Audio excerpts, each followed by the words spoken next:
It's been 1 year since the city of Albuquerque signed an agreement with the Department of Justice and committed to making significant reforms in the police department. James Ginger is the independent monitor who was brought in to review what's happening on the ground right now. He's also overseen reforms in other major cities. His first report is expected soon. Mr. Ginger sat down recently with our correspondent, Gwyneth Dolan, to shed some light on his role and what we can expect next. Dr. Ginger, thank you so much for being with us today. It's my pleasure to be here. Thank you. It's been a year since Albuquerque started this process of fixing what was broken in the relationship between this community and its police department. When are we going to know if progress has been made? Well, you'll know from a series of reports that will, 10 of them actually, that will come out over the 4 years that will analyze in detail what has been done and to what degree it's been successful or not. And so what kind of information are you going to use to do this analysis? What kind of tools will you have or do you have at your disposal? That's part of the process. The first step is to develop and have the parties agree to a methodology. In this case, that methodology was 306 pages long. So you can understand the amount of data and information that gets collected, analyzed, and then produced in these reports as we go through.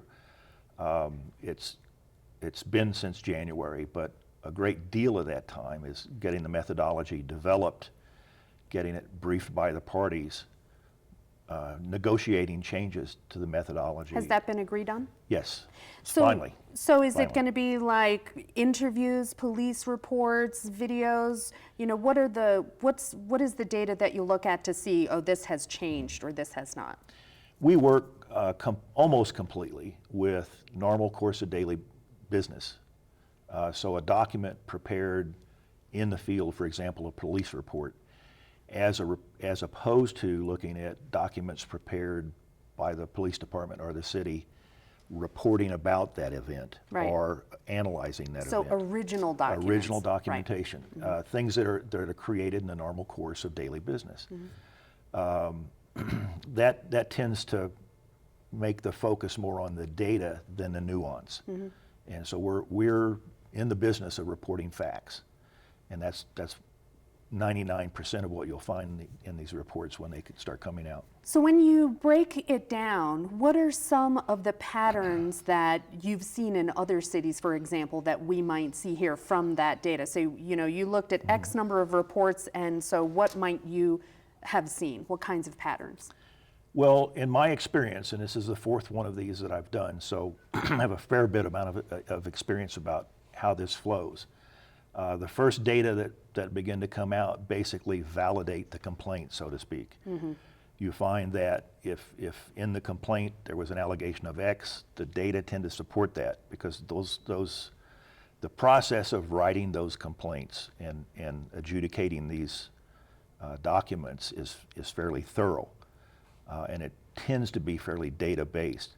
So it stands to reason that the earlier reports are going to reflect what caused the document in the first place. So if our problem here in Albuquerque, the Department of Justice said, was use of excessive use of force, you're saying the first reports we'll see are people complaining, hey, they were too rough, they used too much force.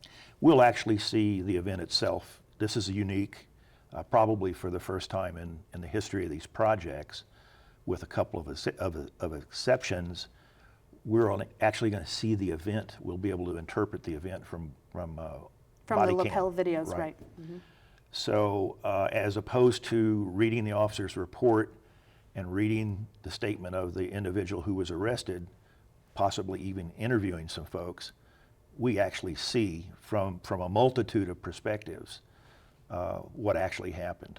And so then over time, your reports will say, you know, that these complaints about use of force are going down, or they're staying the same?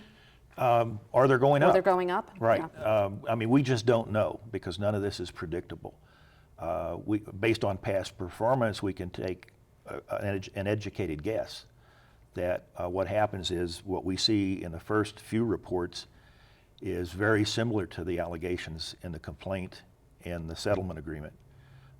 And then we start to see change because of the actions of the agency. in response to the settlement agreement. They're required to do specific things: retraining, new policy, new supervisory processes, new disciplinary processes. And all of those are designed to reduce the sorts of things that were observed that caused us to be here in the first place. So what happens if they don't? What happens if those patterns are bad?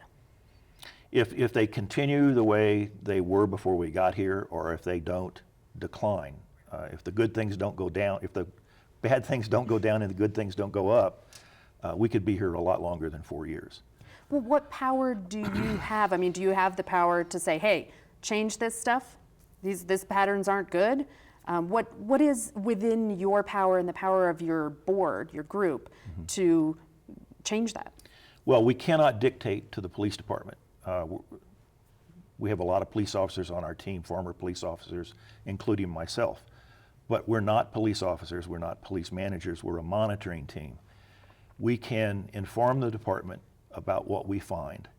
We can work with the department about additional responses in and above what they've already done that, in our experience in other agencies, has helped do away with some of these problematic behaviors. All of this takes time, and that's why most of these projects to start are for a minimum of 5 years, and many of them go 7, 8, 9, 10 years, because organizational change is not easy anywhere. It's not easy in General Electric, it's not easy in any other large corporation, it's not easy in police agencies. Well, it's been, 10 months since, a little more than 10 months, 11 months since you were chosen to do this job, and we don't have a first report Right. yet. There's been criticism that this pace is slow. How does it compare to the other cities that you've worked with? We're behind schedule here. A big part of that was we didn't receive a secure funding source until May. It's hard for me to bring a team of 10, 11, 12 people in out of my pocket, so we had to wait till we had money to do so. So we really had our first site visit in June. I hear you saying the city council didn't give you the approvals you needed in time. That's not what you heard. Well, you have been critical of the city council, and obviously they feel that they have, and gently, indirectly perhaps critical, but of their meddling and their requirement, their efforts to exert some sort of,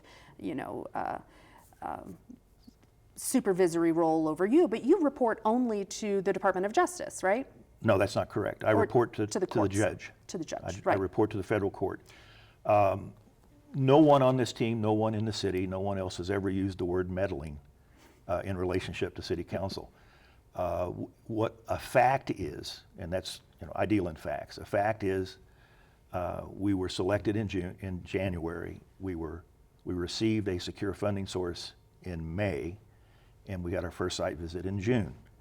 So one would expect us to be behind schedule. There have also been complaints about the cost of this so far. There's been millions of dollars spent in the department and on your progress so far. Have the other cities you've worked with experienced sticker shock over the cost of reform? Yes. And it's really, you have to define that cost. In most agencies where I come in, or anybody else for that matter that's supervising one of these decrees, what I found in every agency that I have supervised to this point is that we really didn't spend enough in the years before the events started to occur. The police were underfunded.